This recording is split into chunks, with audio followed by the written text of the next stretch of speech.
Welcome back, everyone, to Game Reviews with Ludus Infinium, and now we are doing Warcraft 1. Now, a little bit of a heads up before I get into this. As those of you who have watched the series know, the last 4 missions, it was spawning units in my base. So I decided I would out-cheat the game, and that really did, it really changed how I looked at it a little bit, and that did affect some of how I scored this. However, I do think my scoring was fair, and I really do think that even with that, I wouldn't, or with even without it, I would not change my scoring for it. So, tell you what, let's just get into it, and if I say something y'all don't agree with, like I always say, hit me up in the comments section and let me know. Here we go with Warcraft 1. So we are going to start off with the combat. So, the pros of the combat. There is a good rock, paper, scissors style to the combat. Not implemented very well, but we'll get into that in a minute. But it was good in theory. There is a good balance of economy to combat focus because they really do make you look at your economy and make it. They make it to where you aren't just focused on one or the other, where they do make it kind of where you do have to look at both. So that was a good balance, I believe. And they do have a decent variety of combat units. You know, for the orcs who I played, you had the Grunt, Spearman, Catapult, Raider, Neophyte, and Warlock, but then you could summon Spiders and a Demon. So, you know, it's one of those things where there was a good variety, and they all did something different. But, we're going to get into the cons, because there's usually something negative for me to say.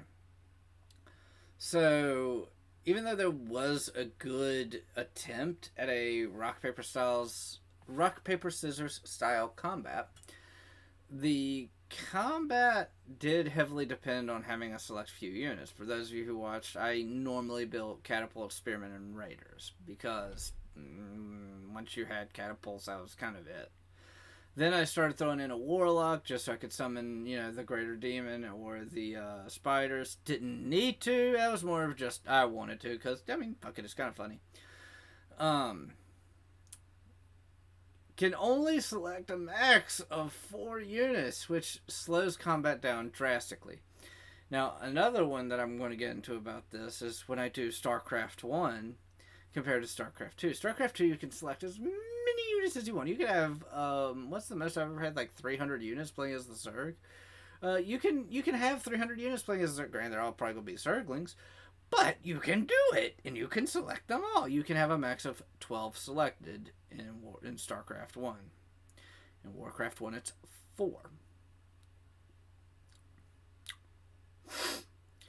This slows combat down so much. Now, granted, on the flip side of this, so I don't make everything completely negative about this, that goes back to the good rock, paper, scissors style of combat that they tried to implement because they did make each of the units good at something. So if you had, you know, if you only have 4 units that you can move at a time, they were all good at different jobs. Or if they were all the same, they were all really good at one job.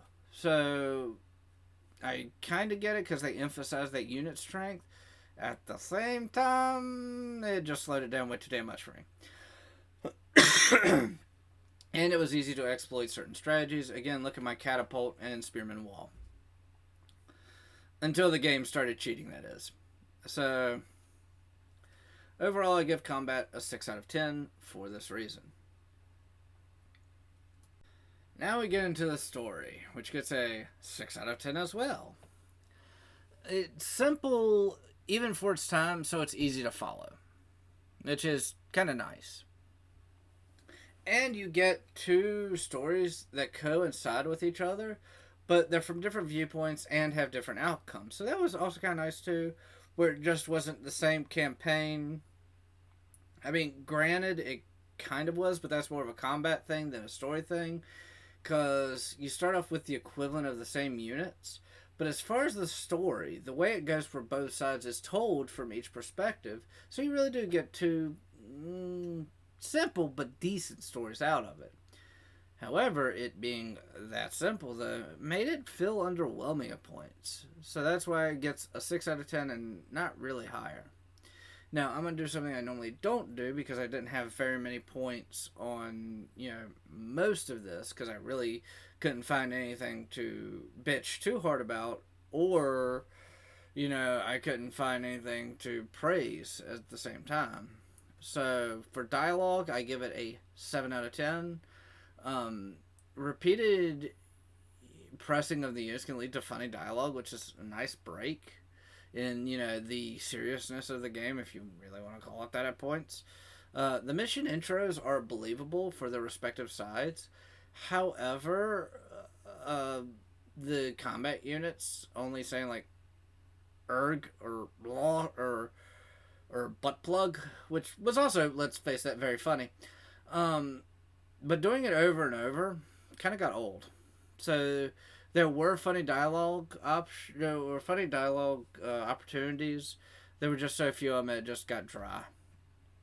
As far as unit and faction variety, there was a good variety of units. And I said this in the combat. They all made up a really good rock, paper, scissors form of combat. However, reliance on a few really good units make this strategy kind of null and void. Because, again, you saw with the catapult wall and the spearmen. Before I cheated. After I cheated, it really didn't matter. But before I cheated, all it took was building up the catapult you needed and the spearmen you needed, and you just slowly walk forward, and that was it. Which leads me to the overall gameplay. It doesn't honestly stand up to the test of time. Let's be very clear.